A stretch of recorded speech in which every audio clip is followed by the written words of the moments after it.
ആദ്യം തന്നെ കത്തിയൊന്നും കാണിച്ച് നിങ്ങളെ പേടിപ്പിക്കുകയൊന്നുമല്ല. രാവിലെ എഴുന്നേറ്റ് വന്നിട്ട് ഒരു ചായ കുടിച്ച് പാസ്സാക്കിയിട്ട് ബ്രേക്ക്ഫാസ്റ്റിന് വേണ്ടിയിട്ടുള്ള കറി ഉണ്ടാക്കുകയാണ്. അപ്പോഴാണ് ഞാൻ കരുതിയത് എന്തായാലും ഇന്ന് വേറെയും കുറച്ചധികം കാര്യങ്ങളൊക്കെ ഉണ്ട്, അപ്പോൾ അതുകൊണ്ടൊരു വീഡിയോ ഒക്കെ അങ്ങ് എടുത്താലോ. രാവിലത്തെ ബ്രേക്ക്ഫാസ്റ്റിന് വേണ്ടിയിട്ടുള്ള കറി മാത്രം നമുക്ക് ഉണ്ടാക്കിയാൽ മതി. പിന്നെ എനിക്കൊരു കേക്കിൻ്റെ വർക്കും കൂടെ ഉണ്ട് കൊടുക്കാൻ വേണ്ടിയിട്ട്. അപ്പോൾ ആ ഒരു സ്പോഞ്ചും കൂടി ചെയ്ത് വെച്ചിട്ട് വേണം പോകാൻ. ഇന്ന് ഞങ്ങൾക്കൊരു കല്യാണമുണ്ട്, പള്ളിക്കൽ വെച്ചിട്ടാണ്. പക്ഷേ ആറ്റിങ്ങൽ വരെ പോകണം കേട്ടോ. ചെറുക്കൻ്റെ വീട് അവിടെ ആയതുകൊണ്ട് കല്യാണം കഴിഞ്ഞ് നമ്മൾ നേരെ അങ്ങോട്ടേക്കാണ് പോകുന്നത്. ഒരു ഗെറ്റ് റെഡി വിത്ത് മീ ഒക്കെ എടുക്കണമെന്ന് കരുതി നിന്നതായിരുന്നു, പക്ഷേ അതിനൊന്നും എൻ്റെ മോള് സമ്മതിച്ചില്ല. രാവിലെ എഴുന്നേറ്റ് വന്നപ്പോഴേ ഭയങ്കര നിർബന്ധവും കാര്യങ്ങളൊക്കെ ആയിരുന്നു കേട്ടോ. അതുകൊണ്ട് ഞാൻ അതൊന്നും എടുത്തില്ല. ഈ കേക്ക് പിന്നെ വേറെ ആർക്കും അല്ല, നാത്തൂൻ്റെ മോക്ക് വേണ്ടിയിട്ട് തന്നെയാണ്. ഓഗസ്റ്റ് 15 കൊടുക്കാനാണ് കേക്ക്. ഓഗസ്റ്റ് 14 ഈ കല്യാണം നടക്കുന്നത്. അപ്പോൾ രാവിലെ ഞാൻ എന്തായാലും കേക്ക് ചെയ്ത് വെച്ചിട്ട് പോയിട്ട് രാത്രി വന്നിട്ട് ബാക്കിയുള്ള കാര്യങ്ങളൊക്കെ ചെയ്യാമെന്ന് കരുതി.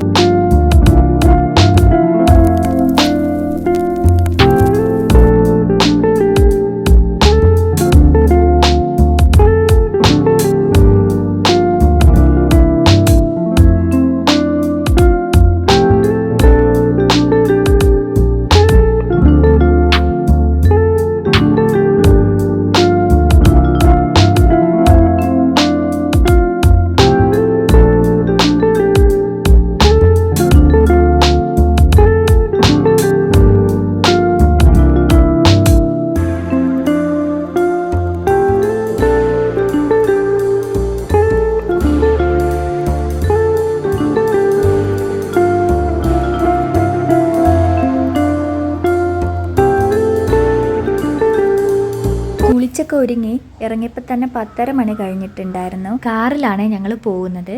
പിന്നെ കല്യാണത്തിന് വേണ്ടിയിട്ട് പുതിയതായിട്ട് ഡ്രസ്സൊന്നും ഞങ്ങൾ എടുത്തില്ല. അനിയൻ്റെ നിക്കാഹിനെടുത്ത ഡ്രസ്സ് ഉണ്ടായിരുന്നു, അതാണ് ഞാനും മോളും ഇട്ടത്.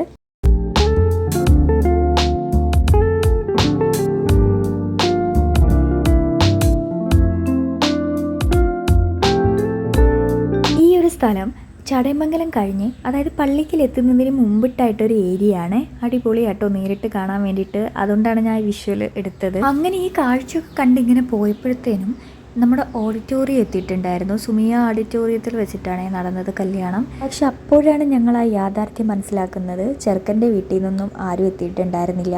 അതുപോലെ തന്നെ പെണ്ണിൻ്റെ സൈഡിൽ നിന്നും വലിയ ആൾക്കാരൊന്നും ഉണ്ടായിരുന്നില്ല. അപ്പോൾ ബോറടി മാറ്റാൻ ഇവളുടെ കുറച്ച് കലാപരിപാടികളായിരുന്നു അവിടെ അരങ്ങേറിക്കൊണ്ടിരുന്നത്. അത് കഴിഞ്ഞ് കുറച്ചു നേരം കഴിയുമ്പോൾ ചെറുക്കനും കൂട്ടരൊക്കെ എത്തിയിട്ടുണ്ടായിരുന്നു കേട്ടോ. ഇവിടെ നിങ്ങൾക്ക് കാണാൻ കഴിയുന്നത് വളരെ ലളിതമായിട്ടുള്ള ആഘോഷങ്ങളും ആർഭാടങ്ങളും ഒന്നുമില്ലാത്ത ഒരു സിമ്പിൾ കല്യാണമായിരുന്നു കേട്ടോ അത്. അതുകൊണ്ട് ബാക്കിയുള്ള കാര്യങ്ങളൊക്കെ വളരെ പെട്ടെന്നായിരുന്നു കേട്ടോ. അതൊക്കെ കഴിഞ്ഞ് ഞങ്ങൾ നേരെ ഫുഡ് കഴിക്കാൻ വേണ്ടിയിട്ട് പോയിട്ടുണ്ടായിരുന്നു. നമ്മുടെ മെയിൻ ഘടകം ബീഫ് ബിരിയാണി. ഞാൻ ബീഫ് എടുത്തില്ല, മസാല എടുത്തിട്ടുണ്ടായിരുന്നില്ല. എനിക്ക് കുറച്ച് അലർജിയും കാര്യങ്ങളൊക്കെ ഉള്ളതുകൊണ്ട് പിന്നെ ചിക്കനും കൂട്ടിയും കഴിച്ചു. പിന്നെ സ്ട്രോബെറിയുടെ ഐസ്ക്രീം ഉണ്ടായിരുന്നു. അത് കഴിഞ്ഞ് ഞങ്ങൾ നേരെ ചെറുക്കൻ്റെ വീട്ടിൽ പോയിട്ട് രാത്രിയൊക്കെ ആയപ്പോൾ അവിടുന്ന് ഫുഡൊക്കെ അടിച്ചിട്ട് ഞങ്ങൾ നേരെ തിരിച്ച് വീട്ടിലേക്ക് വന്നിട്ടുണ്ടായിരുന്നു. എൻ്റെ വീഡിയോസ് നിങ്ങൾക്ക് കണ്ടിട്ട് ഇഷ്ടപ്പെടുകയാണെങ്കിൽ ഒന്ന് സബ്സ്ക്രൈബ് കൂടി ചെയ്തേക്കണേ.